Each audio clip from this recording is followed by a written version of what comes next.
मध्य प्रदेश के एक छोटे से गांव चंदनपुर में सावन का महीना शुरू हो चुका था। गांव के ज्यादातर लोग पूजा पाठ और मंदिर जाने में व्यस्त थे, लेकिन गांव के किनारे रहने वाला रघु अपनी छोटे परिवार के लिए रोजी कमाने की कोशिश कर रहा था। रघु की पत्नी कमला और उसका छोटा बेटा सोनू उसके साथ एक कच्चे घर में रहते थे। रघु के पास कोई खेत नहीं था। वो कई सालों से मटन बेचने का काम करता था। सुबह रघु अपनी छोटी सी दुकान खोलने की तैयारी कर रहा था। रघु, आज सावन का पहला सोमवार है। गांव में शायद ही कोई मटन खरीदने आए। पता है कमला, लेकिन दुकान बंद कर दूंगा तो घर का चूल्हा कैसे जलेगा? मैं दुकान बंद करने को नहीं कह रही, बस सोच समझ कर काम करना, लोगों की भावनाओं का भी ध्यान रखना। मैं किसी पर कुछ थोपता तो नहीं हूँ। जिसे खरीदना होगा वही खरीदेगा। तभी सोनू दौड़ता हुआ वहां आता है। पिताजी, आज स्कूल में मास्टर जी ने बताया कि सावन में गांव में बड़ा मेला लगेगा।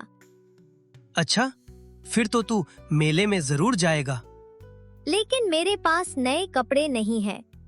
रघु कुछ पल के लिए चुप हो जाता है। तू चिंता मत कर, इस बार तेरे लिए नए कपड़े जरूर आएंगे। रघु के पास पैसे बहुत कम थे, लेकिन बेटे की छोटी छोटी इच्छाएं पूरी करने के लिए वो दिन रात मेहनत करता था। रघु दुकान की तरफ जाने लगता है, तभी पड़ोसी गोपाल उसे रोक लेता है। अरे रघु, आज भी दुकान खोल रहा है? हाँ गोपाल, मेरा काम है, मैं दुकान खोलूंगा। सावन में कौन मटन खरीदेगा? देख लेना, आज एक ग्राहक भी नहीं आएगा। ग्राहक आए या ना आए, मेहनत करना मेरे हाथ में है। गोपाल हंसते हुए वहां से चला जाता है। रघु अपनी छोटी दुकान खोलता है और सफाई करने लगता है। कुछ देर बाद मंदिर की घंटियां सुनाई देती हैं। गांव के लोग पूजा के लिए जाने लगते हैं। एक आदमी दुकान के सामने रुकता है। रघु भाई, आज दुकान खुली है? जी, दुकान खुली है। ग्राहक कुछ पल सोचता है और फिर चला जाता है। रघु उसे जाते हुए देखता रहता है। शायद आज सच में काम मुश्किल होगा। दोपहर तक कोई ग्राहक नहीं आता। रघु खाली दुकान में बैठा रहता है। तभी कमला उसके लिए खाना लेकर आती है। सुबह से कुछ बिका? नहीं, लेकिन कोई बात नहीं, कल अच्छा दिन होगा। तुम हर बार मुझे हिम्मत देते हो, लेकिन घर में राशन भी खत्म होने वाला है। रघु अपनी जेब से कुछ सिक्के निकालकर देखता है। बस इतने ही बचे हैं। दोनों कुछ पल चुप रहते हैं। तभी सोनू बाहर से दौड़ता हुआ आता है। पिताजी, जल्दी घर चलो। क्या हुआ बेटा? दादी की तबीयत अचानक बहुत खराब हो गई है। क्या? चलो अभी घर चलते हैं। रघु दुकान बंद करके घर की ओर दौड़ पड़ा। उसे नहीं पता था कि उस दिन घर में आई ये परेशानी उसके सामने एक ऐसा फैसला रखने वाली थी जो उसके पूरे कारोबार और परिवार की जिंदगी बदलने वाला था। माँ को कुछ नहीं होगा, मैं कुछ न कुछ इंतजाम जरूर करूंगा। घर पहुंचते ही वे देखते हैं कि रघु की माँ चारपाई पर लेटी हुई हैं। उनकी सांस तेज चल रही होती है। माँ, क्या हुआ आपको? अचानक तबीयत कैसे खराब हो गई? कुछ नहीं बेटा, बस सुबह से सीने में भारीपन और चक्कर आ रहे हैं। मैंने इन्हें आराम करने को कहा था, लेकिन ये मेरी बात मान ही नहीं रही थी। रघु माँ का हाथ पकड़कर बैठ जाता है। नहीं माँ, अब घर पर बैठकर इंतजार नहीं करेंगे, हमें तुरंत डॉक्टर के पास जाना होगा। दादी ठीक हो जाएंगी ना? हाँ बेटा, दादी को कुछ नहीं होगा। रघु बाहर से मजबूत बनने की कोशिश कर रहा था, लेकिन उसके मन में एक ही सवाल चल रहा था, इलाज के लिए पैसे कहाँ से आएंगे। तभी पड़ोसी गोपाल वहां आता है। अरे रघु, मैंने सुना चाची की तबीयत खराब हो गई है। ज्यादा पता नहीं गोपाल, मैं अभी डॉक्टर को बुलाने जा रहा हूँ। गांव के बाहर वाले डॉक्टर शर्मा को दिखा दे। लेकिन रघु, उनका इलाज सस्ता नहीं है। रघु कुछ पल के लिए चुप हो जाता है। हमारे पास कितने पैसे हैं? रघु अपनी जेब से वही कुछ सिक्के निकालता है। बस इतने। कमला के चेहरे पर चिंता साफ दिखाई देने लगती है। और घर में जो पैसे रखे थे?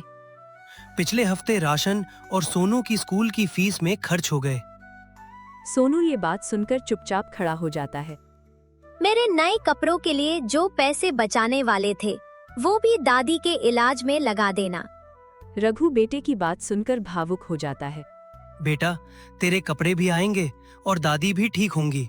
मैं दोनों का इंतजाम करूंगा। तभी दादी को अचानक तेज खांसी आने लगती है।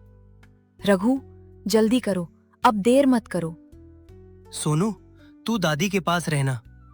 कमला, तुम इनके साथ रहो। मैं अभी डॉक्टर को लेकर आता हूँ। लेकिन डॉक्टर फीस मांगेंगे रघु। चाहे जो करना पड़े, माँ के इलाज के लिए पैसे लेकर ही वापस आऊंगा। रघु तेजी से घर से निकल पड़ा, लेकिन उसके सामने सबसे बड़ी मुश्किल ये थी कि गांव में सावन के कारण उसका मटन का कारोबार लगभग ठप पड़ चुका था और अब उसे बहुत जल्द इलाज के लिए बड़ी रकम का इंतजाम करना था।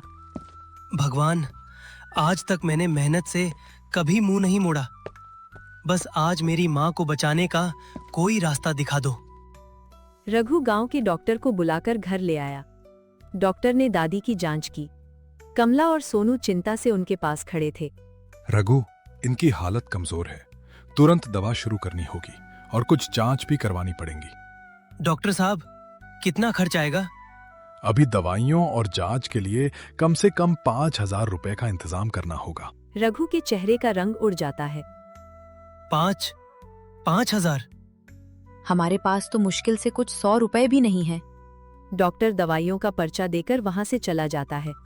घर में सन्नाटा छा जाता है। रघु चुपचाप बैठा अपनी माँ को देख रहा होता है। तभी कमला उसके पास आती है। रघु, हमें किसी से मदद मांगनी पड़ेगी। किससे? गांव में सबको पता है कि मेरा काम सावन में ठप हो जाता है। गोपाल से बात करके देखो, शायद वो कुछ पैसे उधार दे दे। रघु तुरंत गोपाल के घर पहुंचता है। गोपाल, मुझे तुमसे एक जरूरी बात करनी थी। हाँ हाँ, बोलो रघु। माँ की तबीयत बहुत खराब है। इलाज के लिए 5,000 रुपए चाहिए। अगर तुम कुछ पैसे उधार दे दो तो। अरे रघु, मैं तेरी मदद जरूर करता, लेकिन इस समय मेरे पास भी पैसे नहीं हैं। रघु निराश होकर वहां से लौटने लगता है। तभी पीछे से गोपाल की आवाज आती है। रघु, एक रास्ता है, अगर तू चाहे तो। रघु रुक जाता है। कौन सा रास्ता? अपनी मटन की दुकान मुझे बेच दे। रघु चौंक कर उसकी तरफ देखता है। दुकान बेच दूं? वही तो मेरे घर का एकमात्र सहारा है। फिर पैसों का इंतजाम खुद कर ले। मैं दुकान के बदले अभी 5,000 दे सकता हूँ। रघु के सामने एक बहुत कठिन फैसला था। माँ का इलाज करवाने के लिए उसे अपनी रोजी रोटी का एकमात्र सहारा छोड़ना पड़ सकता था। रघु बिना कुछ जवाब दिए घर वापस आ जाता है। कमला उसके चेहरे को देखकर समझ जाती है कि बात नहीं बनी। क्या हुआ? गोपाल ने पैसे देने से मना कर दिया? पैसे देगा, लेकिन बदले में मेरी दुकान चाहता है। सोनू ये सुनकर अपने पिता के पास आ जाता है। अगर दुकान बेच दोगे तो फिर हम क्या करेंगे? रघु, दुकान फिर से खड़ी की जा सकती है, लेकिन माँ को कुछ हो गया तो हम उन्हें वापस नहीं ला पाएंगे। रघु माँ की तरफ देखता है। उनकी हालत अभी भी कमजोर थी। कुछ पल सोचने के बाद रघु गहरी सांस लेता है। ठीक है, अगर माँ को बचाने के लिए दुकान बेचनी पड़ी तो मैं बेच दूंगा। रघु ने फैसला तो कर लिया था, लेकिन उसे बिल्कुल नहीं पता था कि अगले दिन होने वाली एक घटना उसके इस फैसले को बदल देगी और उसकी जिंदगी को एक नई दिशा देगी। अगली सुबह रघु भारी मन से उठा। उसने पूरी रात यही सोचते हुए बिताई थी कि माँ के इलाज के लिए उसे अपनी मटन की दुकान गोपाल को बेचनी पड़ेगी। कमला चुपचाप उसके पास आती है। रघु, तुमने फैसला कर लिया? हाँ कमला, माँ का इलाज पहले जरूरी है। आज गोपाल को दुकान दे दूंगा। तभी सोनू दौड़ता हुआ अंदर आता है। बाहर मेले वाले मैदान में बहुत सारी दुकानें लग रही हैं। आप भी मेले में दुकान क्यों नहीं लगाते? बेटा, दुकान लगाने के लिए सामान चाहिए और सामान खरीदने के लिए पैसे। सोनू चुप हो जाता है। तभी बाहर से गांव के सरपंच की आवाज आती है। रघु, घर पर हो? जी सरपंच जी, आइए। सरपंच घर के अंदर आता है और दादी की तबीयत के बारे में पूछता है। सुना तुम्हारी माँ की तबीयत खराब है, अब कैसी हैं? डॉक्टर ने इलाज के लिए पैसे मांगे हैं सरपंच जी, उसी के इंतजाम में लगा हूँ। सरपंच कुछ देर सोचता है। रघु, कल मंदिर समिति की बैठक हुई थी। सावन के मेले में गांव के गरीब लोगों को भी दुकान लगाने का मौका दिया जा रहा है। रघु ध्यान से उनकी बात सुनता है। अगर तुम चाहो तो मेले में एक छोटी दुकान लगा सकते हो। जगह का कोई किराया नहीं देना होगा। लेकिन सरपंच जी, मेरा काम तो मटन बेचने का है, और सावन के मेले में मटन कौन खरीदेगा? यही तो सोचने की बात है। जब लोग मटन नहीं खरीद रहे तो कुछ ऐसा बेचो जो इस समय लोग खरीदना चाहें। ये बात रघु के मन में बैठ जाती है। सरपंच वहां से चला जाता है। रघु देर तक सोचता रहा। पहली बार उसे महसूस हुआ कि शायद परेशानी सिर्फ पैसों की नहीं थी। परेशानी ये थी कि वो बदलते समय के हिसाब से अपने काम को बदलने के बारे में सोच ही नहीं रहा था। कमला उसके पास बैठती है। क्या सोच रहे हो? सावन में लोग मंदिर जाते हैं, व्रत रखते हैं, मेले में आते हैं। हाँ, तो अगर मैं मेले में व्रत का खाना बेचूं तो? कमला हैरानी से उसे देखती है। लेकिन हम बनाएंगे क्या? आलू की टिक्की, साबूदाने की खिचड़ी और मीठी लस्सी। लेकिन सामान खरीदने के लिए भी तो पैसे चाहिए। रघु कुछ पल चुप रहता है।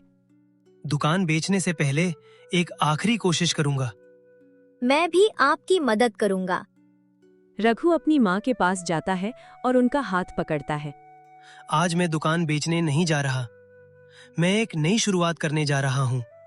दादी कमजोर हालत में बेटे की तरफ देखती हैं और हल्की सी मुस्कान देती है। रघु ने अपनी पुरानी दुकान बचाने का फैसला कर लिया था। अब सवाल ये था कि बिना पैसे के वो मेले के लिए नई दुकान कैसे शुरू करेगा। तभी रघु की नज़र घर के एक पुराने संदूक पर पड़ती है। वो धीरे धीरे संदूक की तरफ बढ़ता है। कमला, इस संदूक में क्या रखा है? उसमें शायद माँ की कुछ पुरानी चीजें हैं। रघु को नहीं पता था कि उस पुराने संदूक में रखी एक चीज उसकी सबसे बड़ी मुश्किल का समाधान बन सकती थी। रघु और कमला धीरे धीरे पुराने संदूक को खोलते हैं। अंदर कुछ पुराने कपड़े और सामान रखा होता है।